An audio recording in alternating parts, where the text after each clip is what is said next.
Have you ever wondered why two people with the same starting point, the same education, and even living in the same city, find themselves in completely different worlds 10 years later?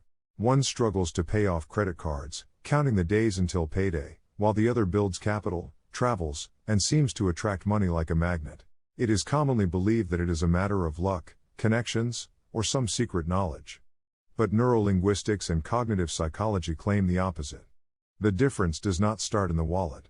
The difference starts at the tip of the tongue. The words you say every day are not just vibrations in the air. They are commands to your brain. Your speech is the source code of your reality. Imagine that your brain is the most powerful supercomputer in the world, capable of solving any problem, from how to survive to how to make $1 million. But this computer works strictly according to the algorithms you load into it. If you type "why is life so unfair" into Google's search bar, the algorithm will give you millions of confirmations that the world is cruel. If you enter "how to create passive income," the algorithm will give you strategies. Your speech apparatus works in exactly the same way. Today we will analyze 3 specific words, 3 viral programs, that block your financial growth. These are words that mark poverty. They seem harmless. You heard them from your parents, from your teachers, and you use them every day without noticing. But they are the ones that build an invisible wall around you that money cannot penetrate. This is not esotericism. It is the pure mechanics of your subconscious and the reticular activating system of your brain. We will conduct a complete detoxification of your vocabulary. Are you ready to hear the truth about how you program yourself for poverty? Then let's begin. The word that kills opportunities, expensive. The first word you need to burn out of your vocabulary with a hot iron is the word expensive. Let's break down what happens in your head when you see the price tag on a quality item, training, a nice car, or a premium service, and your inner voice automatically says, "That's expensive." At that moment, a microscopic but fatal event occurs. Your brain receives the command, "This is not for us. This is dangerous. Block this information." As soon as you label something expensive, you relieve yourself of responsibility. You shift the blame to the seller, the market, the economy, the government. You take a passive position. The word expensive is an absolute dead end. It does not imply a solution. It is the period at the end of the sentence. You said expensive, turned around, and went back to your usual reality. Your brain stops looking for options, and the neural connections responsible for creativity and resourcefulness shut down. Why bother if we've already decided it's out of reach? But let's look deeper. What is expensive? It's a relative concept. For a billionaire, a private jet is a means of transportation, a time-saving tool. For a person with an average income, it is an unattainable luxury. The product is the same. The price is the same. Only the scale of the buyer's thinking changes. When you say expensive, you are actually admitting to yourself, "I am cheap. My time is worth little. My efforts do not justify this item." You are not devaluing the product, you are devaluing yourself. How can you change this pattern? Instead of stating the fact that it's expensive, start asking the question, "How can I afford this?" Can you feel the difference in the energy of the phrase?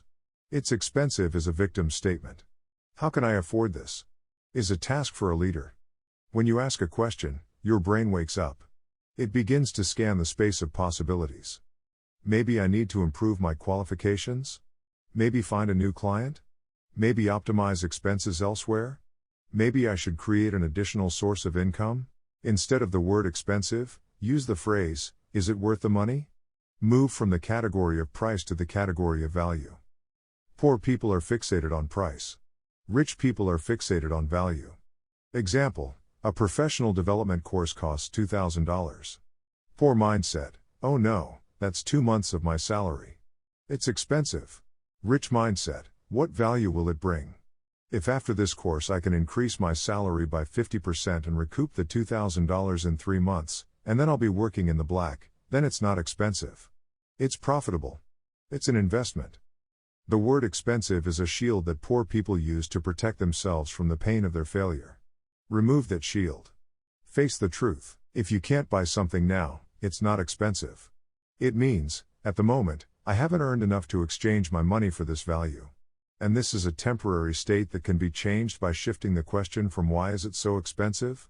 to "How can I earn more?" The phrase that blocks action, "I can't afford it, I don't have the money." The second horseman of the financial apocalypse is the phrase "I can't afford it," or its cruder version, "I don't have the money." Robert Kiyosaki, author of Rich Dad, Poor Dad, built his entire philosophy on fighting this phrase. He said, "The words 'I can't afford it' shut down your brain. The question 'how can I afford it?' makes it work." Let's analyze this phrase from a psychological point of view. When you say "I don't have money," you are making a statement about your identity. You are programming yourself for scarcity. You are sending a powerful signal to your subconscious: scarcity is my comfort zone. It is my norm. Moreover, the phrase "I don't have money" is often a lie. There is always money. It's a matter of priorities. You have money for the internet to read this text. You have money for food. You have money for transportation. When you say "I don't have money for a book, a gym membership, or investments," what you're really saying is, "This is not my priority." Honestly admitting to yourself, "I choose to spend my money on beer and entertainment rather than education," hurts. It's much easier to say, "I don't have money," making yourself a victim of circumstances. Everyone feels sorry for a victim. A victim doesn't have to make an effort. But there is an even more dangerous aspect. By repeating "I can't afford it," you are training yourself in learned helplessness. You are teaching your brain that your desires don't matter because external circumstances are stronger than you. Over time, you stop even dreaming. Why want a new car if you don't have money? Why want to travel if you can't afford it? You shrink your ambitions to the size of your current wallet. And the law of growth says that your wallet grows to the size of your ambitions, not the other way around. Never, ever say "I don't have money," even if you have zero in your pocket. Say, "My funds are currently allocated to other tasks." Say, "I am prioritizing saving up for this purchase." Feel it? You are regaining control. You are not a victim of a lack of money, you are in control of your finances, even if they are modest for now. Instead of "I can't afford it," say, "I choose not to buy it for now." The word "choose" is key. It gives you back your agency. You are in charge. You decided not to buy, not life forced you. As soon as you start managing your language in this way, the feeling of hopelessness disappears. Excitement appears. Okay, right now I choose not to buy this Porsche because my capital is working elsewhere. But what do I need to do to make this choice available in a year? This is not self-deception. It is mental hygiene. If you constantly repeat that you are sick, you are unlikely to recover. If you constantly repeat that you are financially insolvent, your brain will do everything to confirm this reality. It will sabotage opportunities to earn money just to prove itself right. After all, for the brain, being right, corresponding to its settings, is more important than being rich. The third point is the most insidious because it masquerades as a virtue. These are words and phrases that link poverty with moral purity. We are simple people. We didn't live richly, so there's no point in starting. You can't earn big money through honest labor. All rich people are thieves. Let's focus on the phrase honest labor.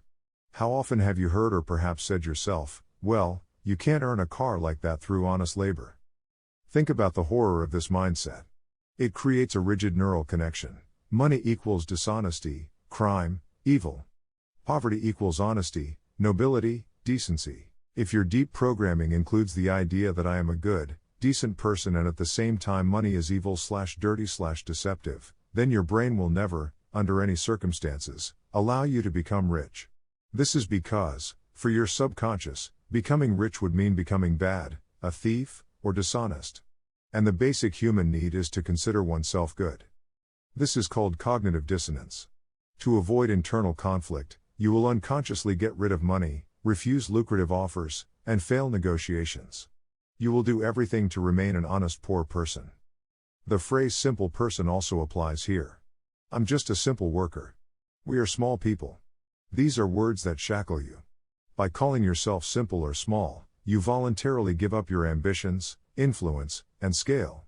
You agree in advance to eat the leftovers from the Lord's table of life. In today's world, big money is made by creating great value for a large number of people. Elon Musk, Jeff Bezos, the creators of Google, top surgeons, engineers, best-selling authors, they make huge amounts of money. Is their work dishonest? Is creating a product that changes the lives of millions theft? Of course, there are criminals. But there are criminals among the poor and among the rich. Money is just a magnifying glass. If you are a good person, money will make you a great philanthropist. If you are evil, money will make you a tyrant. Money is neutral. Stop contrasting honesty and wealth. Remove phrases from your vocabulary that imply that other people's success is undeserved or criminal. Stop calling yourself a simple person. You are a complex, unique person with unlimited potential. Replace the phrase "you can't earn money through honest labor" with the mindset, "the more I benefit people, the more money I earn." Money is the world's applause for your effectiveness.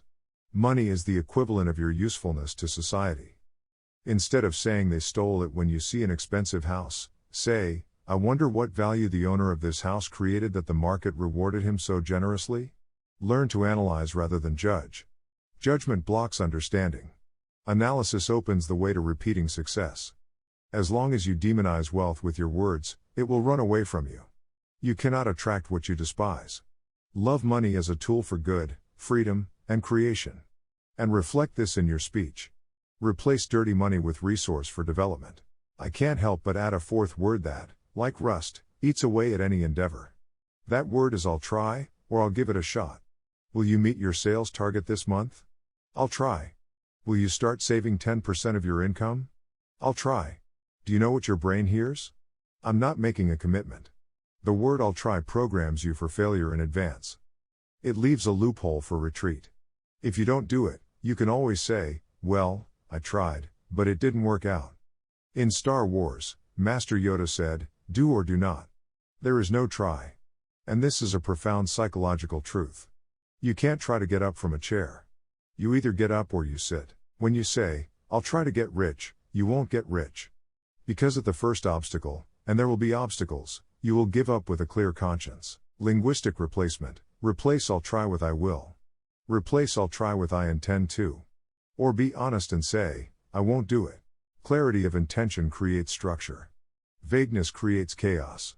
Money loves numbers, and money loves specifics. The universe does not understand the request "I will try to make a lot of money."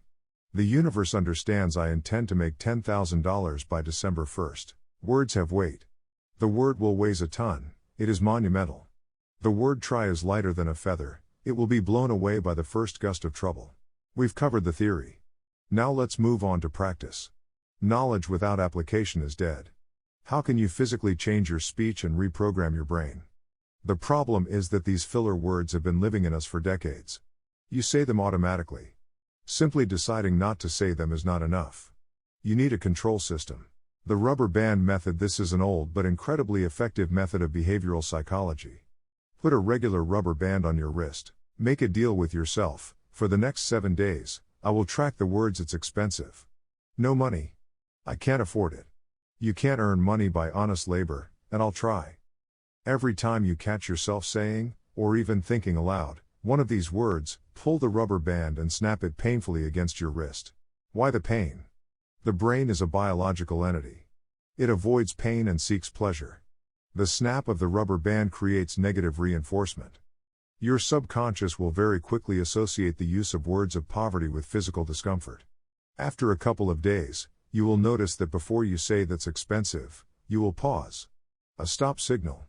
During this pause, you can insert a new, correct program. How can I get this?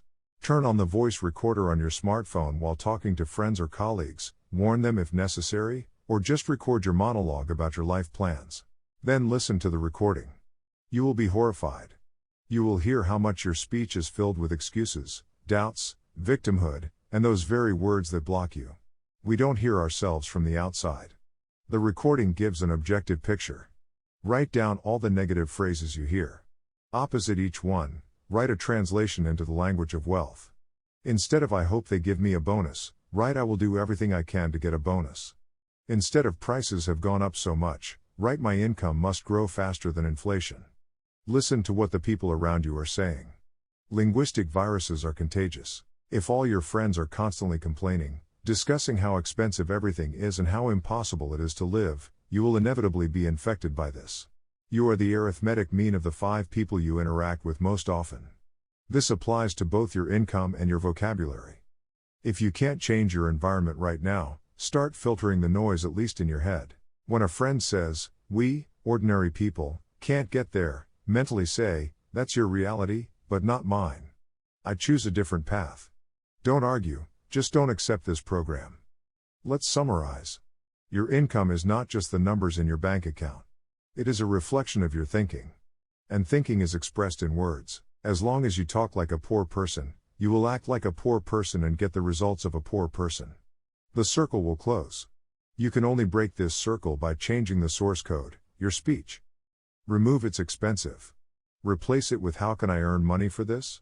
And is it worth the value?" Remove "I can't afford it, I don't have the money." Replace it with "this is not my priority right now," or "I choose a different way to spend my money."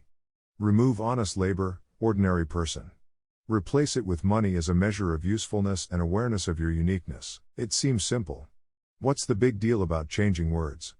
But try to go at least a week without complaints and words of poverty. You will see how your energy begins to change. You will straighten your back. You will begin to see opportunities where you used to see walls. Words are the control panel of your life. Stop pressing the stop and back buttons. Start pressing forward and accelerate. Your language can lead you to wealth, or it can lock you in poverty. The choice, as always, is yours. But now you know the rules of the game. Start watching your speech right now. Write the affirmation phrase "I am changing my words to change my life" in the comments. Let this be the first step towards your new financial mindset. Take action.